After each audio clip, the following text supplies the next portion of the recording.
Nadapi Rajkumar and Nagarani onto the stage.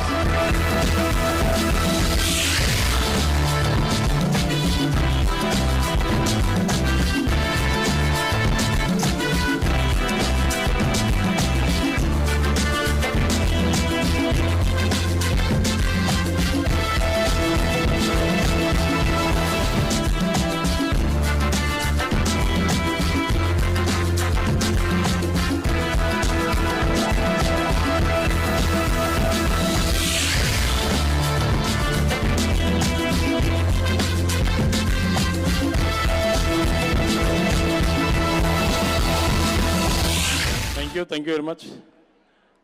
Madam. Good morning, Andy. Good morning. మేము కామారెడ్డి నుంచి వచ్చామండి. నా పేరు రాణి రాజ్కుమార్ అండి. మేము మాట్లాడాలంటే కొద్ది ఇబ్బంది ఉందండి. ఫస్ట్ స్టేజ్ ఎక్కినామండి. మేము 20 సంవత్సరాలు రిపోర్టర్గా చేసామండి. 20 సంవత్సరాలు స్కూల్ ప్రిన్సిపల్గా చేసామండి. కానీ మాకు ఎక్కడ ఇట్లాంటి రికగ్నిషన్ జరగలేదండి. కేవలం మన వెస్టీజ్లోనే ఉందండి. వెస్టీజ్లోనే ఉండేదండి. మాకు ఏ కొత్త కారు ఏ బైక్ కొనుక్కుందామన్నా కానీ ఎప్పుడన్నా మా సార్ ఏమంటాడంటే సెకండ్ హ్యాండే కొందామంటాడండి. కానీ ఫస్ట్ హ్యాండ్ ఎప్పుడు కొనలేదు. 20 సంవత్సరాల నుంచి కూడా ఎప్పుడు కొనలేదండి. మేము సొంతగా ఓన్గా కారు కొనుక్కున్నామండి. ఇప్పుడు కారులోనే కామారెడ్డి నుంచి హైదరాబాద్కి వచ్చామండి. మేము ఫస్ట్ ఎఫ్ఆర్ఐ మీటింగ్కి వచ్చినప్పుడు బ్రౌన్జ్లో కూడా లేదండి. ఇప్పుడు యూసీడ్లో వచ్చామండి. Good morning. గుడ్ మార్నింగ్ వెస్టేజ్. Good morning Hyderabad. Good morning. చాలా చాలా హ్యాపీగా ఉంది.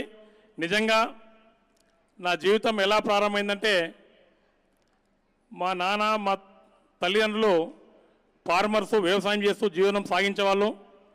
నేను చిన్నప్పటి నుంచి కూడా ఏదో సాధించాలనే తపనతో ఉండేవాడిని. నేను 10th క్లాస్ చదివినప్పుడు అప్పుడు మ్యాథ్స్ చదవాలంటే చాలా ఇబ్బంది ఉండేది. మ్యాథ్స్ టీచర్ సరిగ్గా లేకపోయేది. అప్పుడు ట్యూషన్ వెళ్దామంటే కూడా ఒక సంవత్సరానికి 150 రూపాయలు చెల్లించాల్సి ఉండేది.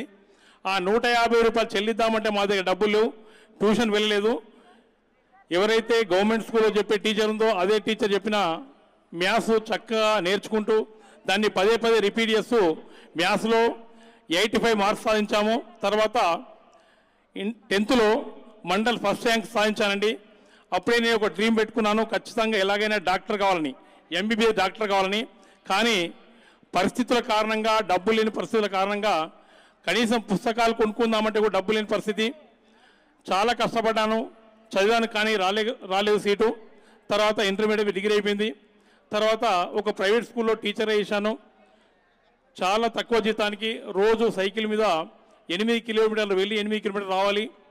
అలాంటి జీవితం. తర్వాత రిపోర్టర్గా వర్క్ చేస్తూ తర్వాత టీచర్స్ నేనే ఓన్గా స్కూల్ ఎస్టాబ్లిష్ చేయడం జరిగింది. స్కూల్లో కూడా చాలా తక్కువ ఫీజు, ఒక్కొక్క విద్యార్థికి 15 రూపాయలు 20 రూపాయలు తీసుకునేది. నాకు నెలకు ఒక 5,000 మిగలాలంటే చాలా కష్టంగా ఉండే. చూడండి, అక్కడ నేను రిపోర్టర్ చేస్తున్నప్పుడు ప్రతిరోజు ఇబ్బందికర పరిస్థితులు ఉండే. ఏ వార్త పబ్లిష్ చేసినా కానీ ఎవరేమంటారో, అక్కడ రాజకీయ నాయకులు కానీ ఇటు అధికారులు కానీ ఎవరేం తిడతారో అని ఉంటుండే. కానీ ఇప్పుడు వెస్టీలకు వచ్చిన తర్వాత ఎన్ని ప్లాన్లు ఎక్కువ చెప్తే అంత మర్యాదలు పెరుగుతున్నాయి. నాకు అసలు తెలియదు. కామెంట్లు ఎవరెవరో నమస్తే అని చెప్తున్నారు. చూడండి, లైవ్ పక్కన నుంచి ఇక్కడికి ఎంత మంచి పరిణామంలో వస్తుంది. నిజంగా నాకు ఇక్కడ రికగ్నైజ్ తీసుకోవడం అంటే చాలా ఆనందంగా ఉంది. గత ఒక 20 సంవత్సరాల రిపోర్టర్ చేసిన ఒక్క పువ్వు కూడా, పుష్పగుచ్చం కూడా ఇచ్చిన వాళ్ళు లేరండి. ఇంకా ఈ వార్త ప్రజెంటేషన్ చేయలేదు, ఆ వార్త ప్రజెంట్ చేయలేదు అనేవాళ్ళే. కానీ ఇక్కడ చూడండి, చిన్నగా షాప్ చేంజ్ చేసి నలుగురికి చెప్పినందుకు ఇంత మంచి రికగ్నిషన్ తీసుకుంటున్నాను. చాలా హ్యాపీగా ఉంది. Thank you sir, thank you Vestige, thank you winning team. Great. SP పరిల్ సార్ ఒక దేవుడు లాంటి వాడు.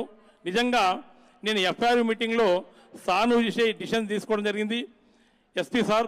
ఎస్పీ పరిల్ సార్ గారిని సారు ఒక టీచర్ చెప్పినట్లు ఇంతమందికి ఎవరు వింటున్నారు ఎవరు వింటలేరు అని ఎంతో శ్రద్ధగా చూస్తూ సార్ ఎంత మంచి సెషన్స్ అంటే ఈ యొక్క సమాజాన్ని అత్యుత్తమ సమాజంగా మార్చడం కోసం అహర్నిశలు కృషి చేస్తున్నారు. వారికి గ్రేట్ థ్యాంక్స్ చెప్పాలి. జీవితాంతం ఎస్పీ పరిల్ సార్ వాళ్ళ కుటుంబానికి రుణపడి ఉంటామని. నిజంగా దేవుడు లాంటి వాడు. ఈ సమాజంలో ప్రతి ఒక్కరూ స్వార్థపరులే ఉంటారు. నాకేమొస్తుందని అనుకునే వాళ్ళే. కానీ ఇక్కడ సారు ఈ యొక్క సమాజాన్ని బాగు చేయాలి, సమాజాన్ని మెరుగైన సమాజంగా తీర్చిదిద్దాలనే తపనతో ఎంతో కృషి చేస్తున్నారు. ఈ ఎఫ్ఐఆర్ని గోక్రౌండ్ని ఇలాంటి మీటింగ్లు ఎన్నో పెట్టు సమాజాన్ని తేజవంతమైన సమాజంగా మారుస్తున్నారు. మా గ్రేట్ అప్లయన్స్ రమాదేవి మేడం గారు, తంగెళ్లపల్లి శ్రీనివాస్ సార్ గారు, అప్ టు ఎస్పీ బరిల్ సార్ వారికి నేను నిలవేళ కృతజ్ఞతగా ఉంటాను. వారికి గ్రేట్ థ్యాంక్స్ చెప్పుకుంటున్నాను. నిజంగా వారు ఈ ప్లాన్ చెప్పకుంటే నేను ఈ స్టేజ్ పై నుంచి మాట్లాడే వాళ్ళం కాదు. మా జీవితం అదే రిపోర్టర్గా కొనసాగేది. ప్రతిరోజు వార్తల సేకరణ, రాయడము, తిట్లు పడడము, వీళ్ళు బెదిరించడం వాళ్ళు బెదిరించడం ఇదే ఉంటుండే. నిజంగా నాకు రాయాలనే తపన బాగుంటుండే. వార్తలు ప్రజెంటేషన్ చేసినప్పుడు ఎప్పుడు ఏ ఫోన్ వస్తుందో, ఎవరితో ఇబ్బంది అవుతుందో అదే ఆలోచిస్తూ ఉండేవాడిని. కానీ ఇప్పుడు ఎన్ని ప్లాన్లు చేస్తే ఎంత సక్సెస్ వస్తుందని ఆలోచిస్తున్నాను. నేను ఎఫ్ఆర్ఈ వెళ్ళినప్పుడు అప్పుడే డ్రీమ్ చేశాను, ఖచ్చితంగా ఎఫ్ఆర్ఈలో ప్రతి ఒక్కరు గజ్వేల్ గజ్వేల్ గజ్వేల్ అని చెప్తున్నప్పుడు ఒకనొకప్పుడు ఖచ్చితంగా స్టేజ్ పై నుంచి కామారెడ్డి కామారెడ్డి అని చెప్పాలి అని అనుకున్నాను. అప్పుడే డ్రీమ్ పెట్టుకున్నాను, కామారెడ్డిలో కూడా కార్లు ఒక సీరియల్గా ఉండాలని డ్రీమ్ పెట్టుకున్నాను. నాకు అప్లయన్స్ చెప్పినప్పుడు, డ్రీమ్స్ అని చెప్పినప్పుడు మీకు కారు వస్తుంది, ఫారెన్ ట్రిప్ వస్తుంది అంటే నేను నమ్మలేను. నిజంగా నాకు కారు వచ్చింది. Thank you.